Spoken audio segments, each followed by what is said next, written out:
रामायण की कहानी राम का वनवास भाग 1। प्रारंभ अयोध्या नगरी के राजा दशरथ के 4 पुत्र थे, राम, लक्ष्मण, भरत और शत्रुघ्न। राम महारानी कौशल्या के पुत्र थे और अपने गुणों के कारण सभी के प्रिय थे। एक दिन ऋषि विश्वामित्र अयोध्या आए और राम को अपने साथ राक्षसों का वध करने के लिए वन में ले जाने का आग्रह किया।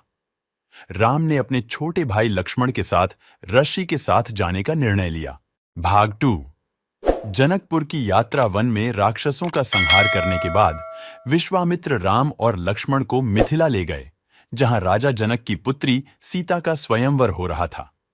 सीता के स्वयंवर में शिव धनुष को तोड़ना था, जिसे किसी ने भी नहीं तोड़ा था। राम ने बड़े सहजता से धनुष को उठाया और तोड़ दिया, जिससे सीता ने उन्हें वर के रूप में स्वीकार किया। भाग 3। राम का वनवास। जब राम अयोध्या लौटे तो राजा दशरथ ने उन्हें युवराज घोषित करने का निश्चय किया, लेकिन महारानी कैकेयी की दासी मंथरा ने कैकेयी को उकसाया और उसने दशरथ से अपने 2 वरदान मांगे। पहला, भरत को राजा बनाना और दूसरा, राम को 14 वर्षों के लिए वनवास भेजना। दशरथ ने विवश होकर यह वरदान दे दिए। राम ने अपनी माता कौशल्या और पत्नी सीता से विदाई ली और लक्ष्मण के साथ वनवास के लिए निकल पड़े। भाग 4। वन में संघर्ष। वन में राम, सीता और लक्ष्मण ने अनेक राक्षसों का सामना किया और उनका वध किया।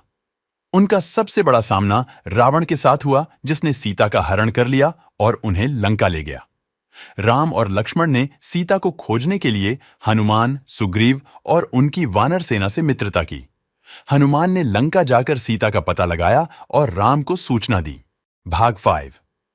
राम रावण युद्ध। राम ने वानर सेना के साथ लंका की ओर कूच किया और रावण के साथ भीषण युद्ध हुआ।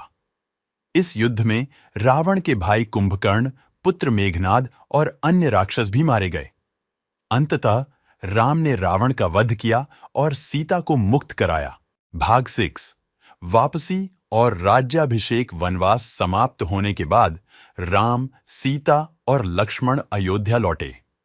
अयोध्या में उनका भव्य स्वागत हुआ और राम का राज्याभिषेक हुआ। राम ने अपने राजधर्म का पालन किया और अयोध्या में सुख, शांति और समृद्धि का युग आरंभ हुआ।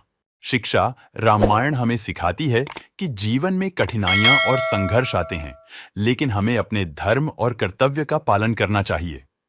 राम की तरह हमें अपने परिवार, मित्रों और समाज के प्रति सच्चे और निष्ठावान रहना चाहिए। यह कहानी सुनाने पर श्रोता हर पल उत्साहित रहेंगे और उन्हें रामायण की महत्ता और मूल्यों का एहसास होगा।